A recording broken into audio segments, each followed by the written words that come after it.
Do you ever think of your life choices as something shameful or forbidden that you shouldn't have done, but you did anyway, knowing all well that it might be against what you stand for? And now, I've done it. I started watching J-dramas. And I like it. Before I started watching anime, I had always been an elitist about what I would watch for my entertainment. But then, I started watching anime, and my standards went from David Fincher to this. ロクサーヌに舐めてもらったら治りが早くなるかもしれない。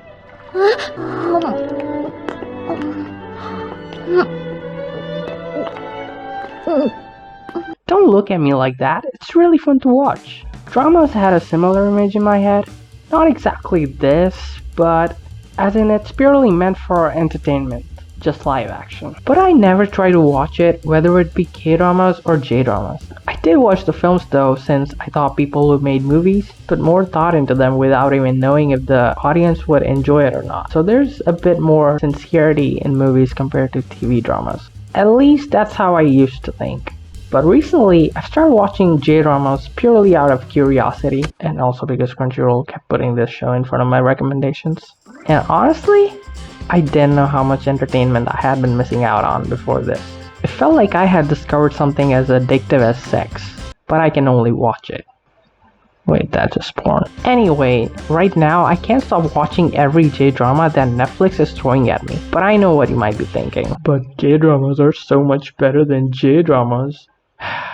I know. K-dramas look a lot better than J-dramas, and most of them could be considered better, but I think what J-drama offers is quite different from K-dramas. I cannot pinpoint exactly what drew me into J-dramas, aside from the fact that I'm a sucker for cheesy romance shows, and also I like to go like a little girl under my blankets. But I did not just watch romance shows. I also watched action, sci-fi, crime, drama, and much more. At the end of the day, I think it was the storytelling that drew me into it. And also the performances. Yes, you heard me right. I enjoy this.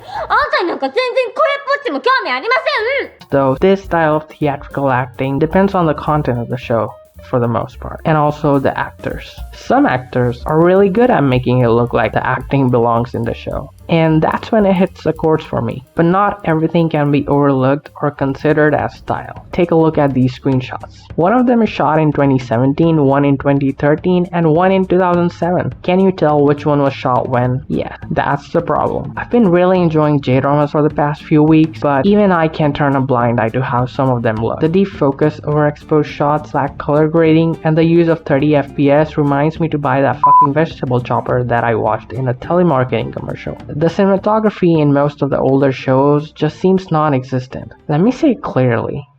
It looks like porn. Hell, even some of the porn from those years might have better lighting than J-dramas. This has created a negative consensus around J-dramas in the drama community. Every person that I know who watches Korean drama doesn't like J-dramas. They just think of it as this. And while they're not wrong, not every show looks like that. Here, take a look at Hatsukoi First Love. It came out this past November, and not only it looks great, but it's absolutely worth a watch just for the story. It follows the story of two adults living in Tokyo who were together when they were in high school, but they got separated after things happened. Will they meet? How would it work out if one of them has a kid already? In synopsis, it sounds pretty box standard, but trust me, the way they directed the show made all the difference. It feels very fresh and precisely executed. It's one of those shows that will definitely make you cry without seeming like it's trying too hard to make you cry. And if you've ever seen a J-drama and had made up your mind that acting in J-dramas is just bad, just watch this, and I can guarantee you will reevaluate your opinions. But I know that this one show does not represent the vast majority of J-dramas out there. Most shows are not like that. But don't skip on a show just because of how it looks visually. Because if you can look past some of its flaws, you might find something that could be really fun and something you didn't know you could enjoy.